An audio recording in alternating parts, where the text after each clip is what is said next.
Hi, welcome to a new episode in the Internet Surfer, hosting the most horror and creepiest stories from Reddit.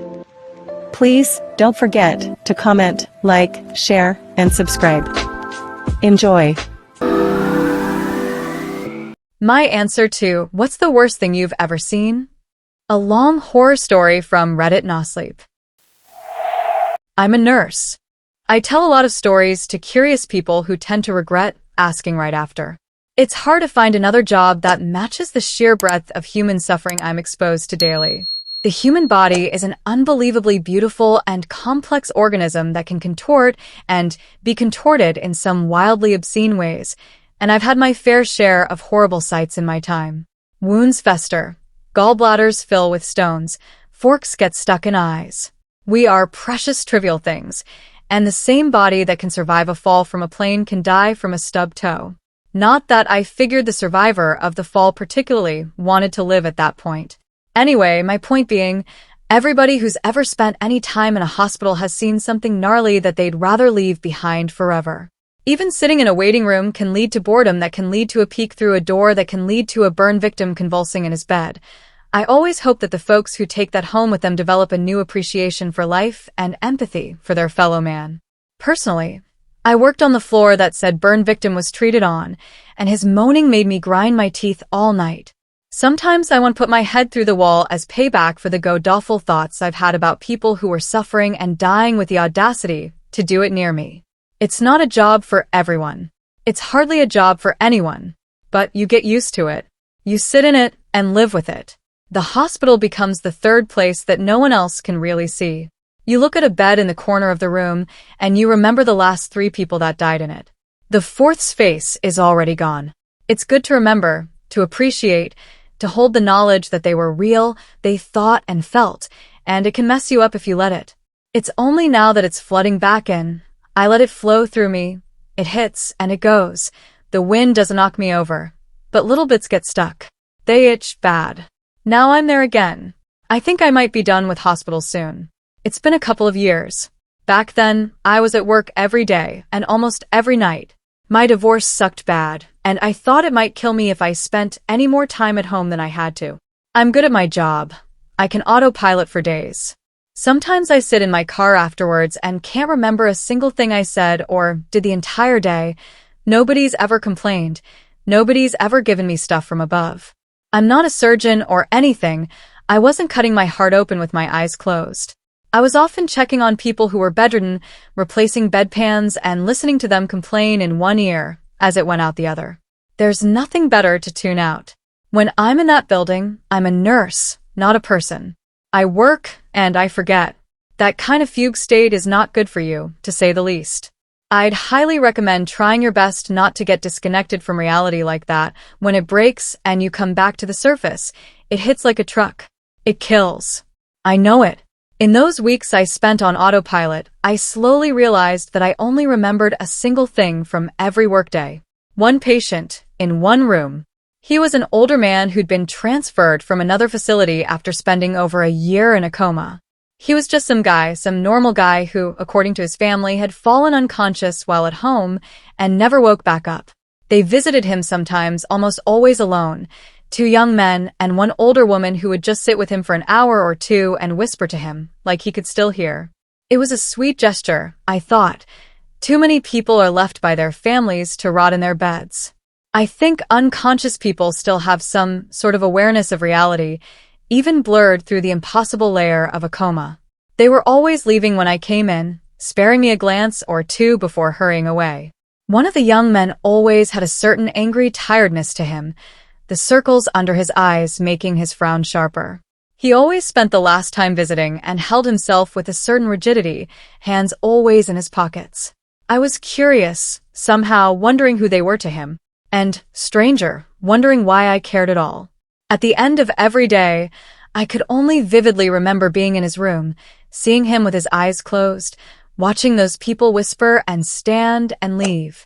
I didn't care about anything else. But I always remembered that, and only in retrospect. It started to keep me up.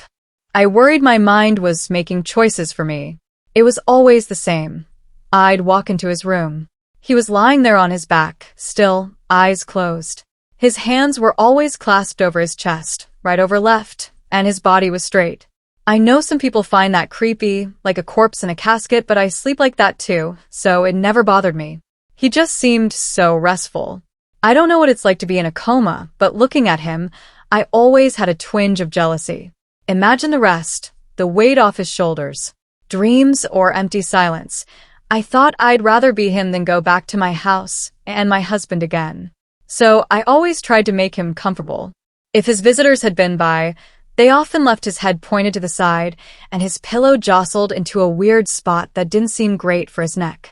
The blanket was always sloppily moving onto him, like they'd fussed with it and forgotten how to set it back up. I figured, why judge them for trying their best to make their loved one more comfortable? Who am I to know what he liked? Regardless, I tried my best. I'd readjust him, fix the curtains at the window, clean up his bedside table, and move the hair from his eyes. It always felt like the right thing to do. I always thought that he had a mild little smile on his face, an upturning at the corner of his lips, something slipping through from his dream, or vice versa. Maybe I made him a little happier then. I started to focus harder on work, be present, and work with the other older patients in my area of the hospital. I slept well. A few months into his stay, I ran into the tired young man on his way out of the room.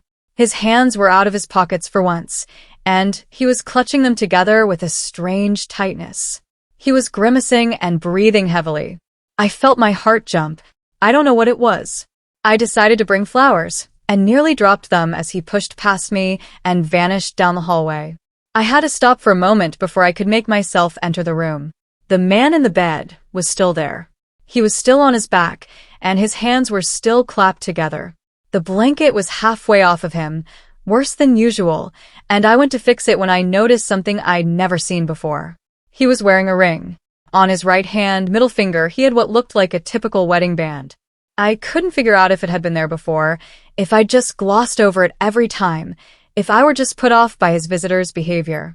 It's not really permitted for long-term coma patients to have any jewelry or accessory like that. Who'd have let that slip by for this long? It had to have just been put on him.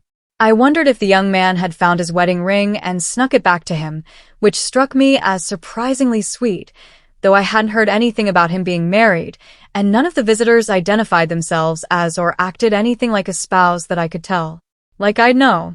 But there it was, plain and simple on his finger. I went to remove it and had it halfway up his finger when I second-guessed myself and let him keep it.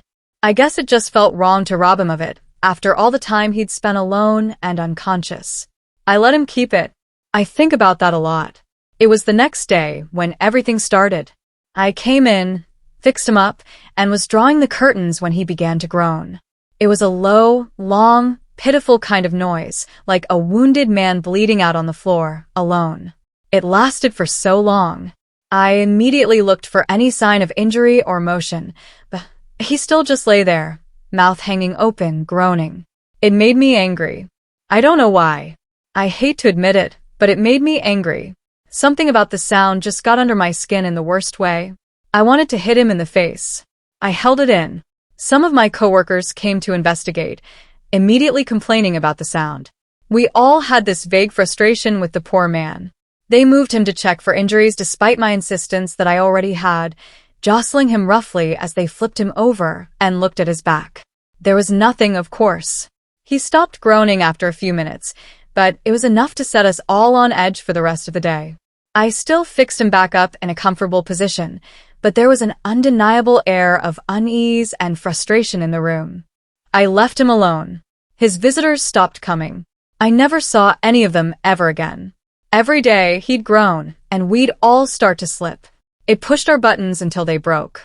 He was alone in that room, and he was suffering loudly. Sometimes he'd cry or shout, just for a moment, as if in fear. The patients near him became even more irritable. They'd push each other, yell from their beds, leave their rooms unauthorized to insult others from the door. We'd curtly get them back into their beds and then leave to argue with our coworkers. The whole place got nasty. I hated it. It was worse than being home. I spent a lot of time in my car. I was late. My supervisor was late. We left people in their rooms for hours. No one died, but there were too many close calls. Too many minor medical emergencies that almost become fatal. People in the waiting rooms would file complaints before their appointments even began. People I trusted and liked were fired, and I was glad to see them gone. The man still slept. I still took it upon myself to make sure he was okay, but I never did it with the care I once had. He started to move. He'd groan, and then he'd roll onto his side, or rub his arm with his hand, or cover his eyes. He fell out of bed a few times. His skin started to bruise. Overnight, he'd managed to scratch himself with his fingernails that we'd neglected to cut. He'd have scabs I'd never noticed before. He started to groan less and scream more. He just never shut up. A doctor punched his nurse in the face and knocked him out. A bleeding patient was left waiting for hours. 3 scalpels went missing. I kicked a hole in the wall. The lights seemed darker, and they buzzed on and on. It felt louder than my own voice. The hallways seemed too long. I'd walk for minutes, and only realized I'd passed where I was going after turning around to see I'd gone past it. I started crying in front of patients without noticing, and he still cried, groaned, and screamed. I could hear it from outside. I could hear it when I was asleep. Soon enough, I was the only one who'd stepped foot in his room. They'd been moving patients to the other end of the wing when possible, and spending as little time nearby as they could. I'm not sure if it helped. If there was ever any real attempt at intervention or investigation from above, I didn't see it. I think the hospital just rotted, and we all let it. I still wanted to try to keep the place afloat, to do the community the service it deserved, so I still went into his weird room. I was hoping he'd die by now, but I wanted it to be in comfort. The perception of time in a coma must be wholly incomprehensible, and I can only hope that his pain was physical alone, his moans the product of a biological reflex, his suffering only visible on the surface. I want to believe that he was just asleep. I pray that he could not feel. I noticed his ring again one day. The skin around it had begun to swell, and he was slowly brushing it with his other hand. Lightly, gently, up and down. It was uncharacteristic. His movements were often jerky, rapid, frightening. His moans whispered out, and his eyes moved lazily under his eyelids. I realized that I was just staring at him. The image of his body has always been unforgettable, but it struck me more than ever that day. I stood there for a long time before my instincts kicked in, and I had a look at his finger. The ring was still so clean, almost reflective. The skin beside it had begun to turn red and, suddenly, it seemed right to try and remove it. Whoever this signified a relationship to, they clearly had nothing to do with him anymore. Relief is a precious thing, and he deserved the little I could try to give him. I went to remove it. The ring didn't budge. Never before or since have I attempted to do something that failed so immediately as that. It just didn't shift in the slightest when I pulled it on. I still don't understand how anything could be on so tight, so stuck. It was unbelievable. I remembered how easily it had slid across his finger the first time I touched it, what seemed like so long ago now. It defied me. It felt wrong to even touch it. The reddened part of his skin felt hot. I was possessed with the urge to break his finger and force the ring off. I had to bite my hand to send it away. I fixed his bed as quickly as I could and escaped. I occasionally gave the ring another pull or two when coming by, just to reaffirm that I was feeling reality, that the world was not lying to me. It was just stuck, and there was nothing I could do about it that didn't make me feel sick. My divorce proceedings were coming up. I was going to be away from the hospital for a little while. There was a certain sick pull that made it hard to get away, but I told myself repeatedly that it would be good for me. It had to happen. I visited him again on my last night there. He'd stopped making a lot of noise. His vocal cords must have been damaged at this point, and his general demeanor had changed. When I came in, he was arching his back, forehead pressed into his pillow, stomach in the air. His eyes were rolling back, and his mouth just hung open. I could hear him, even still, whispering, long and quiet. His hands were still crossed over his chest. I just ran forward and took one in my own hand, and he, somehow, began to relax his posture and slide back to rest in the bed. It was the most directly he'd ever responded to something I did, and it scared me. I was immediately frozen, his fingers in my hand. He shouldn't have been able to react to anything. I still cannot fathom what kind of awareness he might have had at any point. God, if he was there, the whole time, present but trapped. I stayed with him for longer than I should have, half terrified to leave and half moved to comfort him. He still made me so angry sometimes, the false rage that puts holes in walls, but that night I could not find anger in me. I pulled. I breathed past the icy fear, and I pulled on his ring. My fingertips burned from the strain. The arching red marks left on them lasted for days. I grabbed his wrist with my other hand. I pulled. I put my foot against the bed. I pulled. I bit my lips. My fingers slipped and dropped hard against the floor. My hands were empty. It was pointless. He looked at me, through his closed eyes. His body lay against the bed, but his head was stuck, perpendicular, recessed into the pillow and certainly, obviously bent, twisted, his chin digging into his chest. And he stared. His eyelids couldn't hide that he was looking for something in the dark. The rest of his body was so still. Imagine the urge to right yourself as your neck cramps, your jaw tightens, and you can't even move your fingers. You can't even open your eyes. I coughed and gagged and crawled away in fear. I left him like that and hid outside. The sense of relief was immense at first. Being away from that environment reminded me how I felt in the sunlight. Everything smelled better. I didn't dig my fingernails into my palm. In court it came back. I couldn't blink without feeling like my eyes would never open again. I listened, I spoke. I looked at my husband in the face, and I left scrapes on the side of my chair. I've never had to explain this before. It's hard to make the hole in my brain feel real.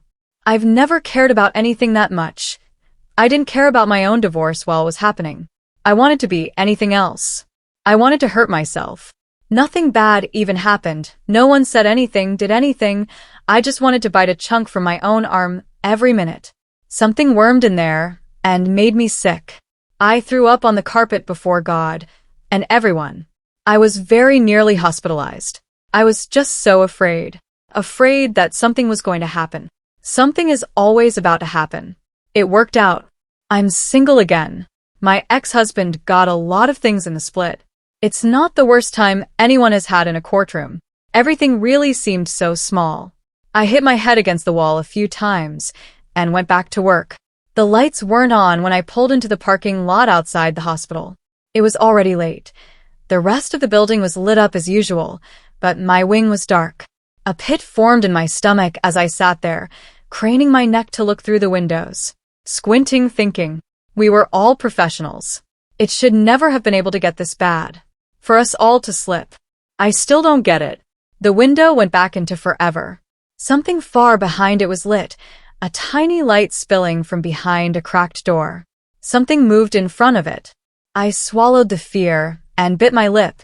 I still had to go to work. I had to turn the lights back on. A few people were moving in the parking lot, coming in and out, being pushed into wheelchairs and hurrying to appointments. It seemed like no one else had any feeling of foreboding, of an encroaching darkness. The lights were just off in one wing. I was just losing my mind. It was cold, and I was still alone. I hurried through the door and towards the first elevator. I always try to avoid looking at work because it is too troubled. Being in a hospital is already a stress-inducing situation for most, and I'm very aware that watching medical personnel with grim looks on their faces can often make that worse. It's one of the reasons why I had been so frustrated with the recent state of the place. When we were all on edge, so were the patients, and I'll always hate that they suffered for our problems. Saying that, I know that when I walked through that lobby, I looked like hell. The people waiting nearby later cited seeing me as their first indication that something terrible had happened. How they hadn't noticed anything before, I can't tell. When those elevator doors opened, I pushed harshly past two elderly women who were exiting. One turned back, and whatever she saw on my face nearly knocked her over. I hit the button 1,000 times before the door closed. The elevator crawled upwards, and I stood, clenching my fists, centering. The fog in my head was too strong. I lost track of too much, then. I'd been in this elevator hundreds of times before. I'd left my mind empty as I autopilot into work. I'd never noticed how quiet it was. Everything slipped through the cracks and into the shaft. My heartbeat was loudest. I went up. A distant sound descended upon me. Constant, so high-pitched I barely noticed it, growing in strength with every inch I went up. It was no human voice, no pained moans, no cries of fear. It was artificial, electronic, long and piercing and high, overwhelming. It pressed me onto the floor of the elevator. And it grew. There was more behind it, pushing through, together, harmonizing. Something on my floor was singing, in my head, in my head. I put my palms on the doors and felt the cold. The doors opened, and the song broke.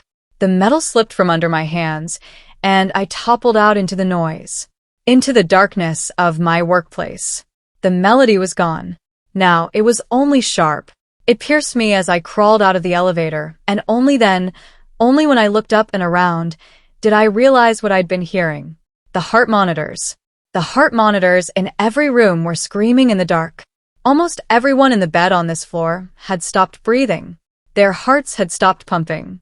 While I wasn't there, the one time that I wasn't there, they wouldn't let me forget, not while their monitors could scream. It was still dark. I pulled myself up by the receptionist's counter and looked with the lights of the equipment and the little moonlight coming through the windows. And there was something in my head. The corners of my mind were folding in before I could take anything in. My hands were slipping. My eyes were drifting, closing. I took a pen from the desk and stabbed myself on my upper thigh. It broke the spell for a brief moment, long enough for me to stay on my feet and look around, glancing over a floor covered in strewn paper, pencils, medical utensils, shattered potted plants, glimmering pieces of broken glass, a leg. Someone was there, faced with the ground. I stabbed myself again. Something hot ran down my leg. I looked behind the counter, and I thought that someone was there, too. And someone else. As my eyes adjusted, it seemed like everyone here had fallen wherever they were standing during whatever they were doing. And it had been something. Some had put their hands on each other. There were scalpels and scissors scattered near them. I couldn't look over the noise. They were breathing. Some cut through the incessant noise of the heart monitors with heaving, convulsing moans, gasping, crying for air. But they breathed. They were still alive, alive and in pain, alive and unconscious, suffering with their eyes closed, dreaming. My knees started to buckle. I stabbed myself again. Again. My eyes began to shut. I dug it in and twisted. I walked while I could still feel my sock turn soggy, hurting while I could still move to do something about it.